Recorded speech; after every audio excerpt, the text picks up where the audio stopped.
Hello বন্ধুরা, মা আমাকে ট্রিট দিল ভূতের রাজা দিল বর রেস্টুরেন্টে। তো আগের ভিডিওতে তো তোমরা দেখেইছো যে আমরা একটা বিশেষ কারণে যাদবপুর গেছি।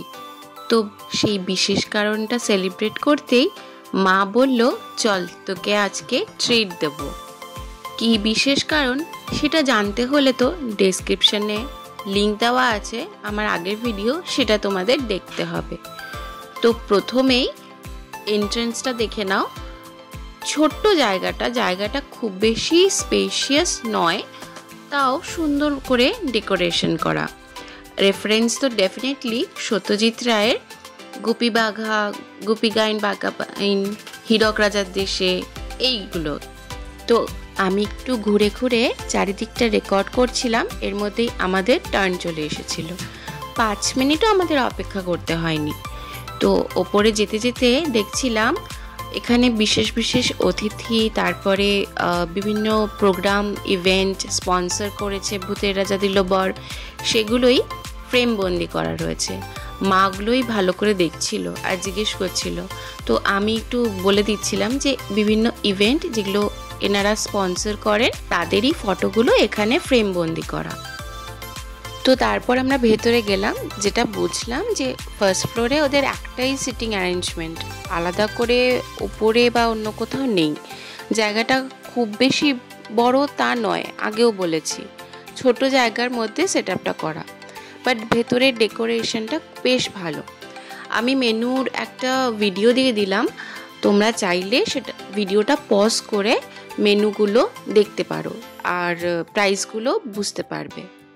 তো আমরা চুজ করেছিলাম একটা নিরামিষ থালি আর একটা এক্সট্রা নিয়েছিলাম মাটন থালি, রাজবাড়ির কষা মাংস। সেটা ছিল 475 আর নিরামিষ থালিটা ছিল 549। আমাদের টোটাল ওই 1100-র মধ্যে হয়ে যাবে, আমরা সেরকম একটা হিসাব করেছিলাম। যেহেতু শেয়ারেবল ছিল থালি, তো এক্সট্রা করে আর থালি নিইনি। যতক্ষণে খাবার আসছিল ততক্ষণে আমরা একটু ফটো সেশন করে নিয়েছিলাম। তা করতে করতেই আমাদের থালি চলে এসেছিল। থালিতে ছিল বাসমতি চালের ভাত, ভেজ কাটলেট, বাসন্তী পোলাও, বেগুন ভাজা, আলু ভাজা, পাঁপড় ভাজা, গন্ধরাজ লেবু, কাঁচা লঙ্কা, সবজি ডাল, আলু পোস্ত, ধোকার ডালনা, ছানার কোপ্তা, খেজুরের চাটনি, পায়েস, রসগোল্লা, রাজবাড়ি কষা মাংস, যেটা আমরা এক্সট্রা নিয়েছিলাম। তো এখান থেকে আমি একটা ক্লোজ ভিউ দিয়ে দিচ্ছি সবকটা আইটেমের। দেখতেই পাচ্ছ এরকমভাবে কাঁসার থালায় সাজিয়ে দিয়েছে না, এটাতেই আমাদের অর্ধেক খিদে বেড়ে গেছিলো। তো এরকমভাবে দিলে কার না ভালো লাগে, তাই না? তো এটার একটা ক্লোজ ভিউ নিয়ে নিয়েছিলাম। তো মা এখানে অপেক্ষা করছে আমার ভিডিও তোলা শেষ হলে এবার খাবারে হামলে পড়বে। প্রথমে আমি সবজি ডালটা নিয়ে নিয়েছিলাম, ভাত দিয়ে মেখে নিয়েছিলাম, সাথে একটু গন্ধরাজ লেবুও নিয়ে নিয়েছিলাম। ভাত, ডাল আর আলু ভাজা হলে আমার কিন্তু বেসিক্যালি আর কিচ্ছু লাগে না। সিরিয়াসলি বলছি, এটা হচ্ছে আমার তৃপ্তির খাবার। মানে সারাদিন যদি না খাওয়া হয়, তারপরে ওই মা যদি একটু ডাল ভাত আলু ভাজা করে দেয়, বেস্ট লাগে।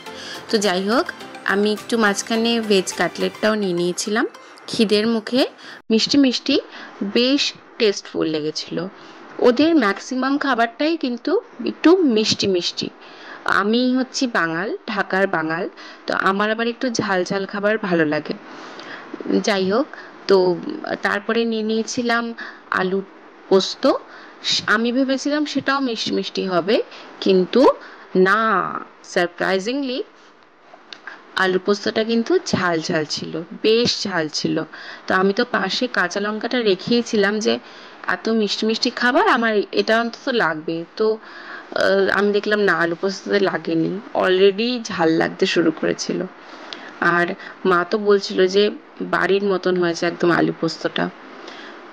এর মধ্যে আমরা খাচ্ছি, এর মধ্যে ভূতের রাজা চলে এসেছিল হাজির আমাদের দেখা দিতে।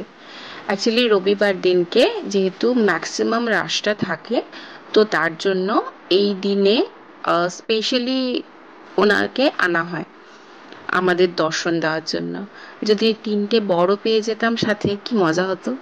তো নেক্সট ছিল হচ্ছে ধোকার ডালনা। ধোকার ডালনার গ্রেভিটা ঠিকঠাক লেগেছে, বাট ধোকাগুলো এতটাই মোটা ছিল আর শক্ত ছিল, মানে ভিতর পর্যন্ত যে গ্রেভিটা সেই টেস্টটা যায়নি।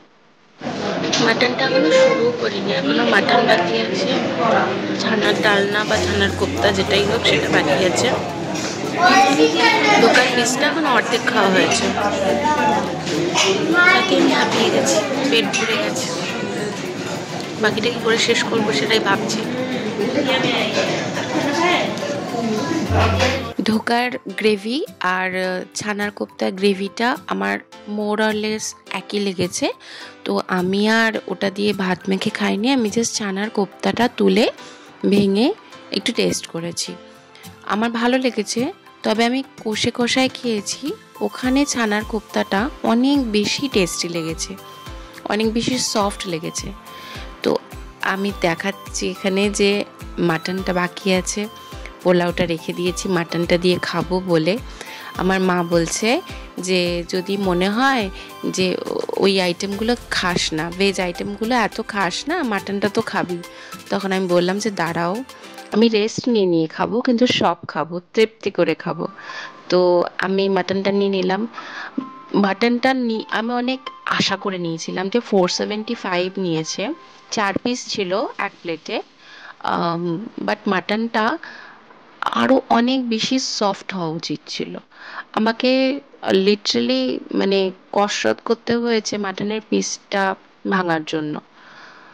তোমরা দেখতে পাচ্ছ এখানে, আমি এটা তো স্পন্সর্ড ভিডিও নয়, তো আমি একদম অনেস্ট রিভিউ দিচ্ছি। মাটনটা আরও সফট হওয়া উচিত ছিল, যথেষ্ট স্টিফ ছিল। তো মাঝে আমি খেতে খেতে না ভিডিও করতে ভুলে গেছিলাম, হঠাৎ মনে পড়েছে।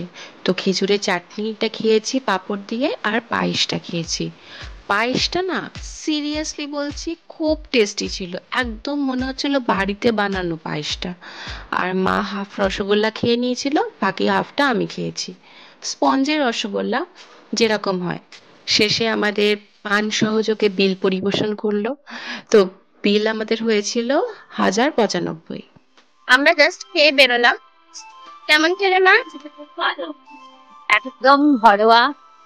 আর আমি একটু মিষ্টি রান্না পছন্দ করি, রান্নায় অনেক মিষ্টি থাকে, একদম মনে হতে পারি রান্না খাচ্ছি বাড়ির মতন হয়েছে।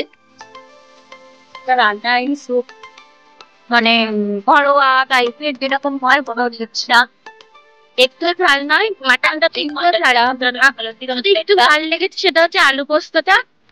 মানে অ্যাকচুয়ালি সব রান্নাই একটু মিষ্টি মিষ্টি টাইপের লেগেছে আমার, তো একটু তো মাটনটা একটু ঝাল হলে আমার ভালোই লাগতো।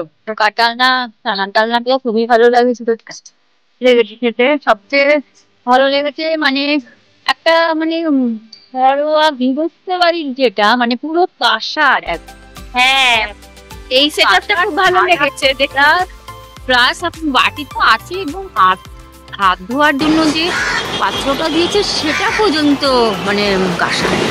এই সবগুলো দেখে না মানে আমরা তো একটু মানে এখন মডার্ন হয়েছে, কিন্তু একটু তো আগের বাবা মা ঠাকুমাদের সঙ্গে ছিলাম, মা দিদিমাদের সাথে ছিলাম, তার জন্য সেই সময়ে যে খাওয়া দাওয়াটা বাবাকে দিতে দেখতাম, মাকে কাঁসার থালা বাটি গ্লাস, বাবা খুব পছন্দও করতো ওইভাবে দিদিকে বসে খাওয়া, বাটি বাটি সাজিয়ে দেওয়া, সেই মানে আপ্যায়নটা আমার ভীষণ ভালো লেগেছে। অনেকদিন পর একটা এমনি ব্যবহার ভালো, এখানকার ভালো, পিসফুল লাগলো। খুবই আমরা ঢুকেছি খুব ভালো টাইমে, যার জন্য আরো খুব ভালোভাবে ব্যাপারটা আমরা এনজয় করতে পারবো। হ্যাঁ, মানে মজা করতে হয়নি, একদম সোজা জায়গায় চলে গেল। তো ভিডিওতে তোমরা দেখতেই পেয়েছো। আর এখন যারা ঢুকেছে তাদের একটু ওয়েট করতে হচ্ছে, যেহেতু সানডে আজকে, তার জন্য রাশটাও একটু বেশি। আমরা এই 1:30 নাগাদ ঢুকেছি, 1:30টার সময় ঢুকেছি, যেটা কোনো দিকেই ঢুকেছি, খুবই সুন্দর ভাবে ঢুকেছি আপ্যায়নটা। তো আপনি মিলিয়ে মিশিয়ে মানে আমাদের আজকে আমার একটা স্পেশাল ডেও ছিল, জীবনের অনেক আকাঙ্ক্ষিত একটা ব্যাপার, সেটা আরেকটা করবই। এবার তার সাথে এটাও আমার একটু যোগ হলো, মানে এত সুন্দর একটা সিচুয়েশন থেকে বেরিয়ে এরকম একটা ভূতের রাজা দিল বর নামটার মধ্যেই তো একটা কেন পুরোনো কিছু লুকিয়ে আছে। তারপরে ভেতরে সব ছবি ছবি রয়েছে সবার, খুবই ভালো লাগবে, সব কিছু মিলেমিশে আর ফুল এনজয়। তো তোমরা দেখলে আমরা কোথায় লাঞ্চ করলাম। লাঞ্চের এই ব্লগটা থাকুক, এরপর আমরা গড়িয়াহাট যাচ্ছি। তো ওখানে কি শপিং করলাম, কি ঘুরলাম, সেটা আরেকটা ভিডিওতে আসছে। তো ওয়েট ফর থার্ড পার্ট। তো ততক্ষণের জন্য পৃথা সাইনিং অফ ফ্রম পেটুক পৃথা। আমাদের তৃতীয় পর্বের জন্য ওয়েট করো। এখন অনেক ব্লগ, ওকে, হ্যাঁ মা বলছে অনেক ব্লগ পাবি, মানে হচ্ছে অনেক অকেশন পাবো যেটা আমি ব্লগ করতে পারবো। অ্যাকচুয়ালি অফিসের কাজের বাইরে আমার সেরকম ভাবে একটা অ্যাক্টিভিটি কিছু হয় না, তার জন্য আমি ব্লগ করতে পারিনি। আবার যখন কিছু অকেশন আসছে তখন নিশ্চয়ই ব্লগ আসবে। এখন অনেক ব্লগ হবে, কারণ আমি এমন একটা একাডেমিতে ভর্তি হয়েছি, আশা করি কিছু না কিছু প্রোগ্রাম আমার লেগেই থাকবে। মেয়েরও ব্লগ করার পক্ষে খুব ভালো সাবজেক্টে হয়েছে এবং এগুলো খুব ইন্টারেস্টেড বিষয়। আর এখানে জয়শ্রী চক্রবর্তী, শুভমিতা, এনারাও তার সঙ্গে এরাও যুক্ত আছে, কেননা কথার সাথে ওনারাও ওদের কথা বলবেন। সেই জন্য থেকেই এরকম একটা একাডেমি আমরা লাঞ্চ পার্টি কাটলাম। মা অ্যাকচুয়ালি শুরু করলে মাই ব্লগিং স্টার্ট করে দিতে পারছে, কারণ মা আমার থেকে অনেক বেশি কথা বলতে ভালোবাসে। তো ঠিক আছে, নেক্সট ব্লগে আবার দেখা হচ্ছে।